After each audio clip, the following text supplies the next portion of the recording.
यीशु मसीह के पवित्र नाम से आप लोग को धन्यवाद देता हूँ। आज हमारा संडे क्लास सिलेबस 31 है। आज भी हम लोग बहुत सारे चीज़ सीखने वाले हैं, तो चलिए हम लोग देखेंगे। कई बार हमें ऐसा लगता है हमारे साथ कोई भी नहीं है, हमें मदद करने के लिए कोई नहीं है, हमसे बातें करने के लिए कोई नहीं है, हमारे मुसीबत में हमारे साथ में खड़े रहने के लिए भी कोई नहीं है, हमारे ज़रूरत के समय हमें कौन मदद करेगा करके हमें कई बार हमें लगता है। लेकिन आज हम लोग उसी चीज़ों को सीखने वाले हैं। हमारे साथ कोई तो है, हमेशा है। आप लोग इंतज़ार करना, हम लोग बहुत सुंदर सा एक बाइबल से कहानी देखने वाले हैं।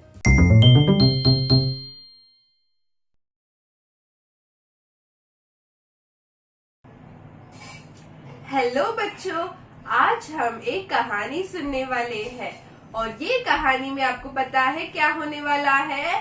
समुंदर के बीच में से रास्ता खुलने वाला है। आपने कभी ऐसा देखा है क्या? या आप समुंदर के बीच में से चलकर जा सकते हो क्या? नहीं ना, बट ये स्टोरी में हम देखने वाले हैं कि कैसे समुंदर के बीच में से चल के गए करके। ठीक है, और ध्यान से सुनना। तो इजिप्ट के लोग थे और उनका राजा था पारो। ठीक है, इजिप्ट देश का राजा था पारो।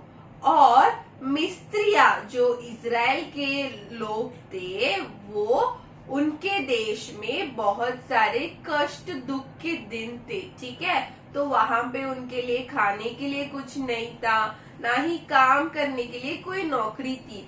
तो वो लोग क्या किए, वो लोग सब निकलकर कहाँ पर आए, ये इजिप्ट में आए पारो राजा के पास। और पारो राजा उन सबको वहां पर काम दिए और उन सबको बहुत ज्यादा काम दिए। दिन रात वो पसीना बहा बहा कर वो काम किए। बहुत उनको कष्ट होता था, कैसे काम करे यार, इतनी सारी काम करनी पड़ रही है करके वो बहुत रोते थे। तो उस समय पर क्या हुआ, वो सब इकट्ठा हुए और प्रार्थना किए परमेश्वर के पास। तो परमेश्वर ने क्या किए, उनका प्रार्थना सुने और उसके लिए उत्तर दिए। परमेश्वर प्रार्थना सुनने वाले परमेश्वर है ना। जब हम एक साथ होकर परमेश्वर के पास प्रार्थना करेंगे, परमेश्वर हमेशा हमारी प्रार्थना सुनेंगे। तो तब क्या हुआ, परमेश्वर ने मूसा को बुलाया। मूसा के पास बोला, मूसा मेरे बच्चे जो इजिप्ट में है, पारो के पास वो लोग बहुत कष्ट सहन कर रहे हैं, तू उनको वहां से बचा कर लेकर आ। ठीक है, तो मूसा क्या किए, वहां से उठे और जल्दी से इजिप्ट आए पारो राजा के पास। पारो राजा के पास वो बोले कि इजराइल के बच्चे जो है वो यहाँ पर बहुत कष्ट उठा रहे, दिन रात वो मेहनत कर रहे हैं और उनकी दुख क्या की है, परमेश्वर तक पहुंच गई है। तो अब इन सबको मुझे फौरन यहाँ से लेके जाना है, ऐसे परमेश्वर ने कहा है करके। तो पारो राजा बोला, यहाँ से मैं किसी को भी नहीं भेजने वाला हूँ, ये सब मेरे राज्य में रहने वाले हैं और यहीं पे काम करेंगे करके। तो मूसा क्या किए, उनके हाथ में एक बड़ी छड़ी थी, वो लेकर गए और नाइल नदी में डाले, ऐसे मारे। तो क्या हुआ, वो सारा जल क्या हो गया, लहू के समान हो गया।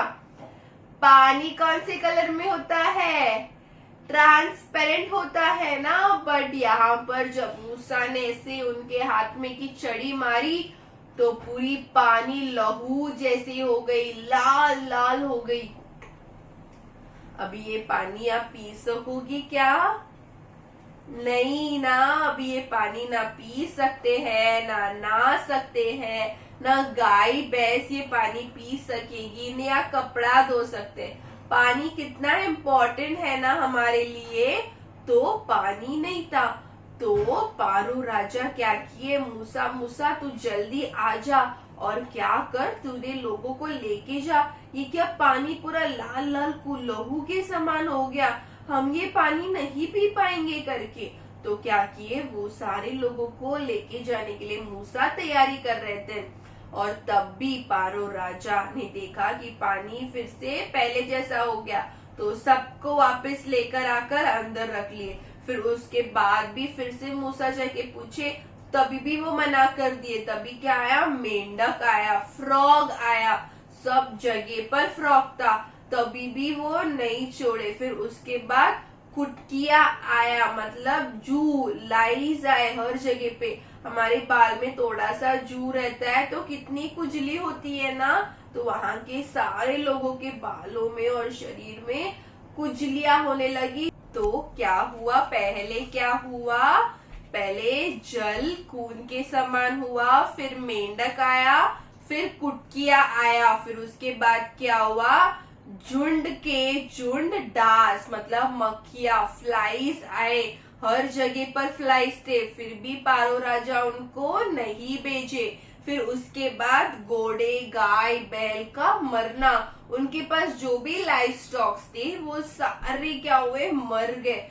अभी उनके खेती में क्या मदद करेगा उन्हें, गाय भैंस मदद करता है ना, तो वो भी क्या हुआ, वो सब मर गए। तो उनको वो भी बहुत दुख हो गया। तो फिर पारून राजा बोले, तू क्या कर, इनको लेके जा। और जैसे वो लेके चले थे, फिर से पारून राजा उनको वापस लेके आते थे। फिर उसके बाद क्या हुआ, फफेले और फोड़े हुए। तो क्या हुआ, उनको फोड़ हुआ हर जगह पर।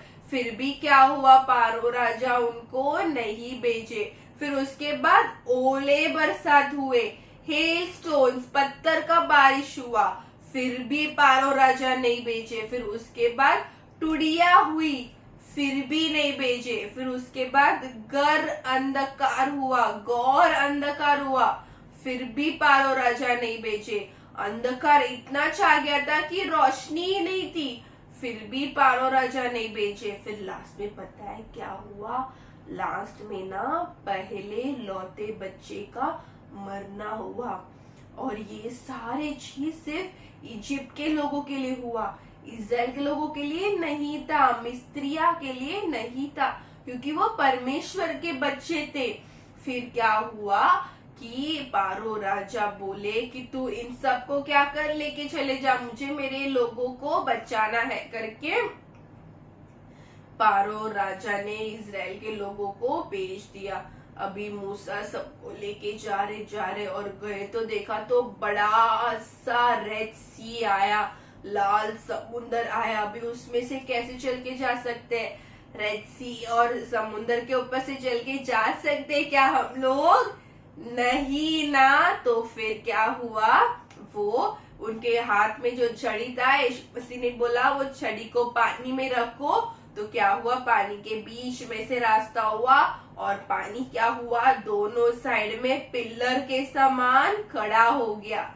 तो वैसे ही ये लोग सब चलकर उस तरफ चले गए और इनके पीछे पारो की सेना उनके घोड़े पर चढ़े भाग भाग कर आ रही है इनको पकड़ने के लिए। और जैसे ये लोग उस समुद्र के बीच में से जाने लगे, पानी फिर से क्या हुआ, एकत्र हो गया और सारे पारो की जो सेना थी वो पानी में डूब कर चली गई। तो इस स्टोरी से हम क्या सीखते हैं बच्चों, हमें हमेशा प्रार्थना में बने रहना चाहिए। कोई भी तकलीफ हो, हम प्रार्थना में रहेंगे तो परमेश्वर क्या बोलते हैं कि मैं तुम्हारे साथ सदा रहूंगा। और ये कहां पर है, एक्सोडस 3 अध्याय 12 वचन, ठीक है। God said I will be with you, Exodus 2:13, okay, alright. तो ये वचन आप पढ़ना, God said I will be with you, Exodus 3:12, okay. तो ये वचन को आप पढ़ो और हमेशा आपको जो भी तकलीफ आएगी उससे आप प्रार्थना करके उस पे विजय पाना। ओके बच्चों, बाय। आप लोगों ने सुना एनसी दीदी ने क्या बताया, हमारे साथ कौन रहता है, यीशु मसीह हमारे साथ रहता है। हैंसी दीदी भी बहुत सारे बच्चों को सिखाती है और वो भी एक टीचर है। हम एक क्लैप कर लेंगे हैंसी दीदी के लिए। ये thank you so much Hansi teacher, आप हमें सिखाए। ओके, अभी हमें क्या करना चाहिए? हमें ये विश्वास करना चाहिए हमारे साथ कौन है? यीशु मसीह है। हमारे ज़रूरत के समय यीशु मसीह है, हमारे तकलीफ के समय यीशु मसीह है। अगर हमारे साथ कोई भी नहीं है करके हमें लगेगा तो भी हमारे साथ कौन रहता है? जरूर यीशु मसीह रहता है। हमें हमेशा प्रार्थना करना चाहिए और वचन पढ़ना चाहिए, यीशु मसीह को बोलने का, आप मेरे साथ रहो, हमेशा मेरे संग चलो और मुझे मदद करो और सहायता करो करके हर वक्त हमें यीशु से बातें करना चाहिए। ओके बच्चों, आप लोग इसे याद रखना और वचन को भी आप लोग जरूर याद रखना। अभी हम जाएंगे हमारे प्रेयर सेशन में।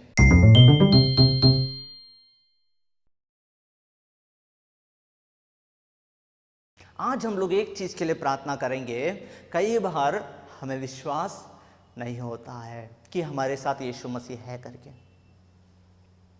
हम बहुत प्रार्थना करते हैं या हम वचन पढ़ते हैं, हमें कोई भी हमारे साथ अच्छा काम या हमें जो इच्छा है या हमारी ज़रूरत है, कभी कभार जब पूरा नहीं होता है हमें शक आता है, हमें विश्वास हमारा नीचे गिरता है कि यीशु मसीह सच में मेरे साथ है, क्या यीशु मसीह मेरा प्रार्थना को सुन रहे हैं करके हमारे अंदर काफ़ी सारा चीज़ आता है। लेकिन जैसे बाइबल में लिखा है, I will be with you, मैं आपके संग रहूँगा। यीशु मसीह कभी झूठ नहीं बोलते हैं। हमें वो विश्वास करना ज़रूरी है। आज हम लोग प्रार्थना करेंगे, हमें विश्वास करना है कि यीशु मसीह मेरे साथ है करके हम अपना हाथ जोड़ेंगे, हम प्रार्थना करेंगे। ये प्यारे यीशु मसीह, इस सुंदर समय में हम प्रार्थना करते हैं, आप हमारे संग हमेशा रहते हो, आपका वचन कभी भी झूठ नहीं बोलता है। आप हमारे संग रहना, हमारे संग चलना, हम जहाँ कहीं भी जाए आप हमारे साथ चलना और हमारी ज़रूरत पे और हमारे मुसीबत के समय और हर वक्त हमारे संग अब बने रहने के लिए हम आपसे विनती करते हैं। हमें सहायता करना कि हम आपके ऊपर विश्वास रखें और हमेशा हमें आप याद दिलाते रहना कि आप हमारे संग हो करके और विश्वास के साथ, हिम्मत के साथ इस दुनिया पर चलने के लिए हमें मदद और सहायता करना। ये छोटी सी प्रार्थना यीशु के नाम से मांगते हैं, आमीन। आप लोगों ने देखा आज का संडे क्लास सिलेबस बहुत इंटरेस्टिंग था ना। हमें क्या विश्वास करना चाहिए? यीशु मसीह हमारे साथ है, उनका वचन कभी भी झूठ नहीं बोलता है। हाँ, अभी भी वो हमारे साथ है करके हमें विश्वास करना चाहिए। ओके बच्चों, इस संडे क्लास सिलेबस को आप आपके फ्रेंड्स के साथ शेयर कर सकते हो और इसे आपके संडे क्लास में विद प्रेयरफुली आप अप्लाई करना। May God bless you. अगला हफ्ता हम फिर एक और सिलेबस में मिलेंगे, तब तक बाय।